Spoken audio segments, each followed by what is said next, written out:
Oke, selamat siang guys.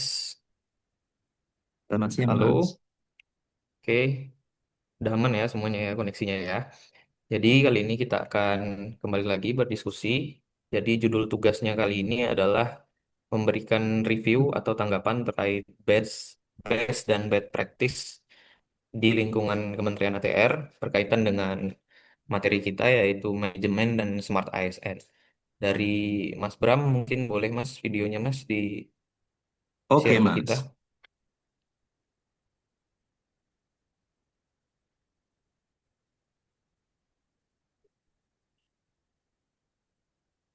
Saudara Komisi 2 DPR siang ini menggelar rapat kerja dengan Menteri ATR BPN Nusron Wahid.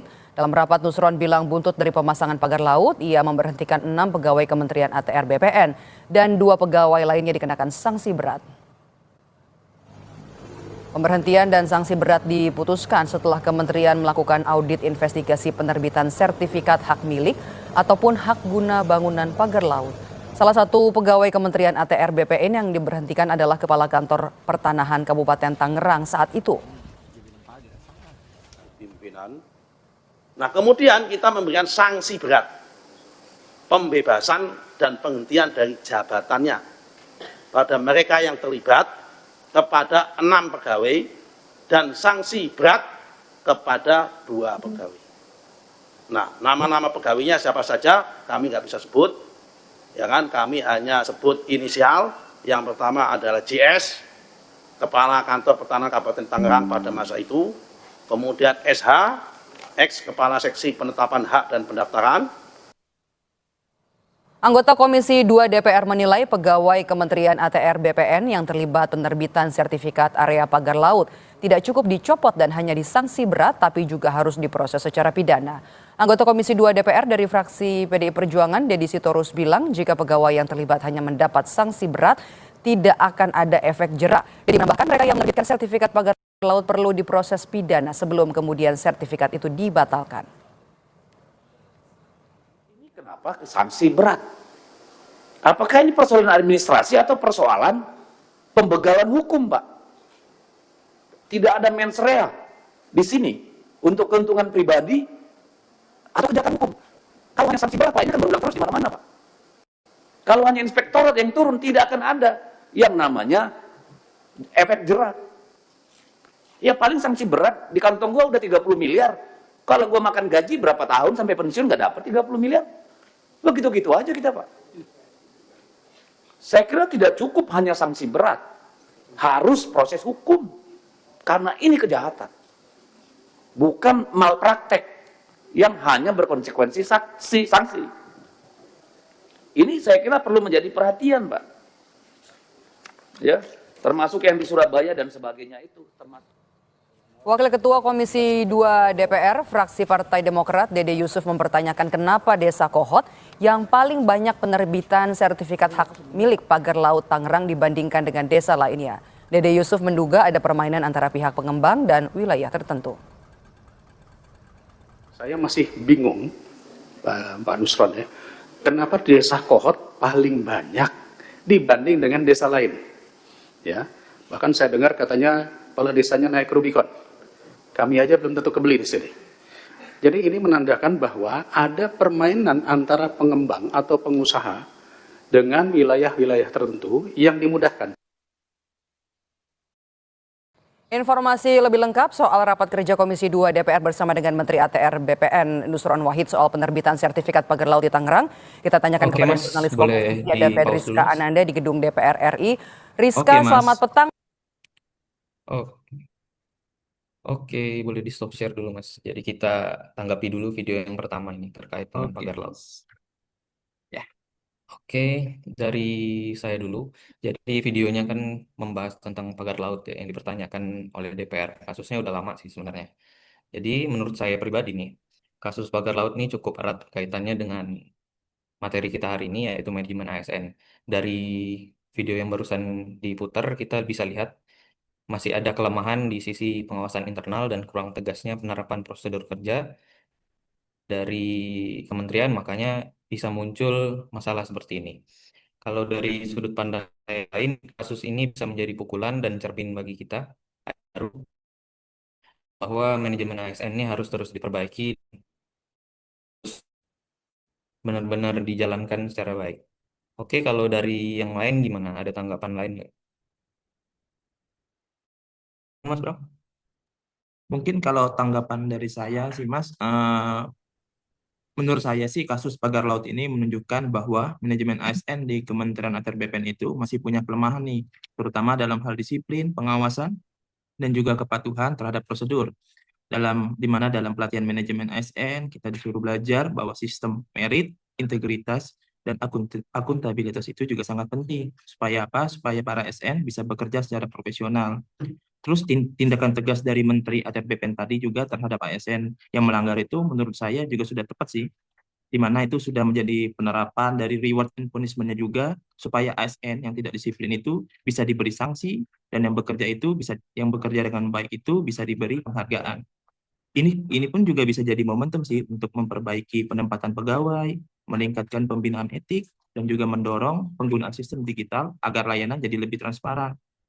Jadi kesimpulannya, dengan manajemen ASN yang baik dan disiplin juga yang ditegakkan, saya yakin sih penyalahgunaan wewenang bisa dikurangi dan kepercayaan publik terhadap layanan pertanahan itu bisa meningkat. Segitu sih Mas dari saya. Oke, udah bagus banget nih tanggapannya. Kalau yang lain ada tambahan nggak? Ya, Mas, izin.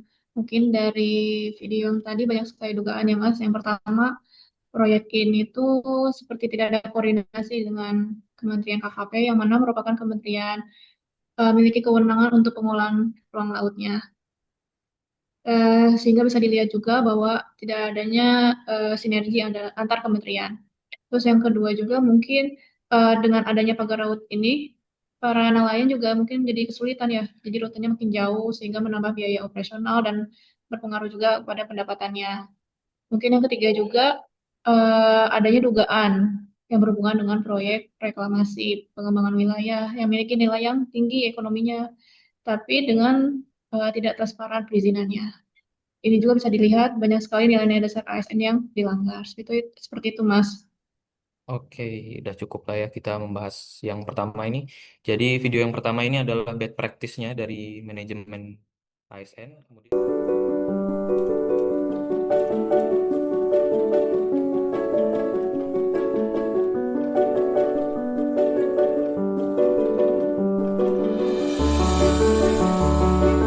kita bisa lanjut ke video yang kedua, Mas. Oke Mas. Boleh di-share, Mas.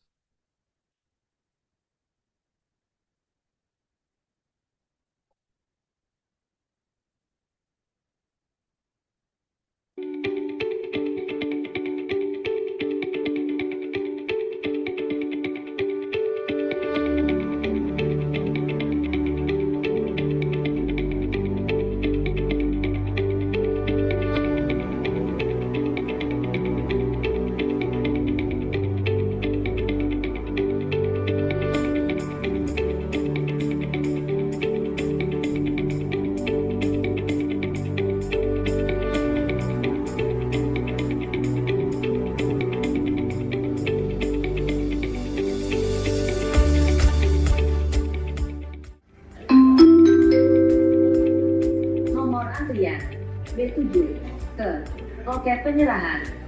Silakan menuju pelayanan loket 2.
Oke, boleh di stop share, Mas.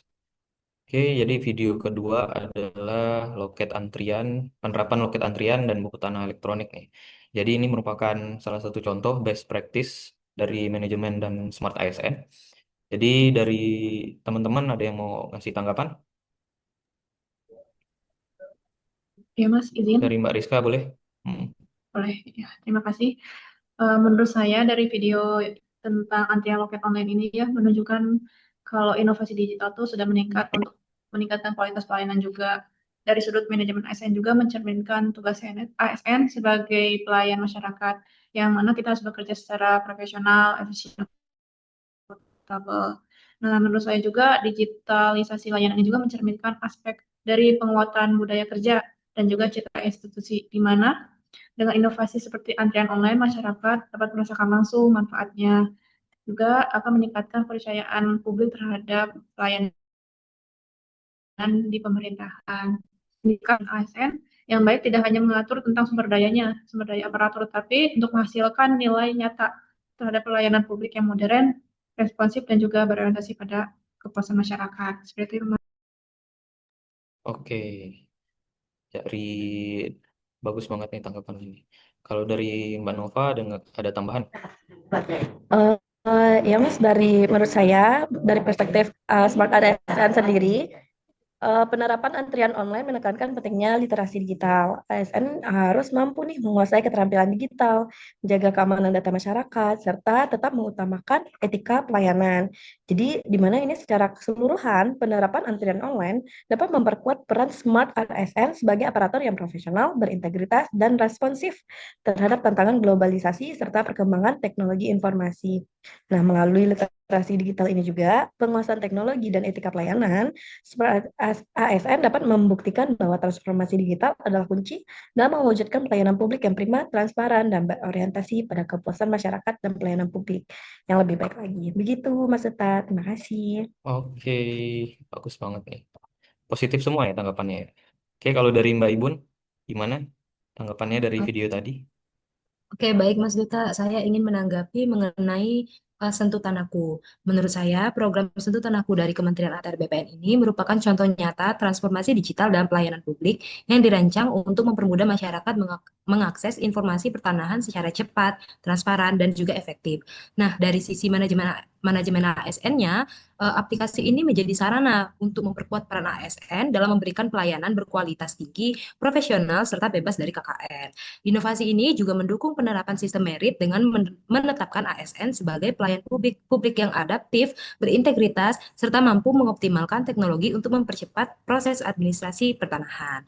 Sedangkan dari perspektif Smart ASN sendiri, Sentuh Tanahku ini mencerminkan implementasi teknologi informasi secara efektif yang menuntut ASN tidak hanya menguasai sistem digital, tapi juga menjaga etika digital dan pelindungan data pribadi serta keamanan informasi. Nah, keberadaan aplikasi ini juga mendorong terciptanya pelayanan publik yang akuntabel, transparan, dan responsif terhadap kebutuhan masyarakat sekaligus menjadi bukti bahwa ATR BPN ini berkomitmen dalam mewujudkan birokrasi modern, berdaya saing, dan berorientasi pada kepuasan masyarakat.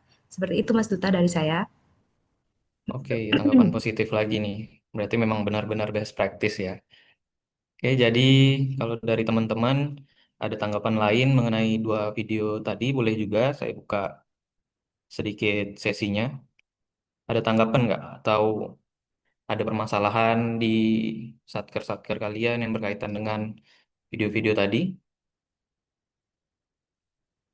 Kalau misalnya ya dari saya ya, kalau dari tadi kan video yang kedua membahas tentang antrian online. Walaupun di beberapa kantah itu sudah ada, tapi bukan berarti semuanya sudah terimplementasi dengan baik. Misalnya saja di Provinsi Satker saya juga masih jarang ditemukan, tapi penerapannya sudah mulai dilakukan di beberapa wilayah, misalnya di beberapa kota itu sudah mulai diterapkan. Oke, kalau dari teman-teman ada tambahan lain nggak?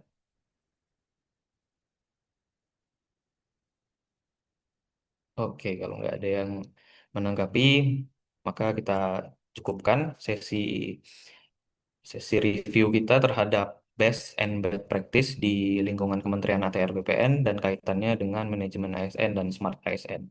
Oke, terima kasih teman-teman atas waktunya. Mohon maaf jika ada kekurangan dari saya. Makasih. Makasih Mas Duta. Makasih. Makasih Mas Duta. Makasih semua. Makasih semua. Makasih teman-teman.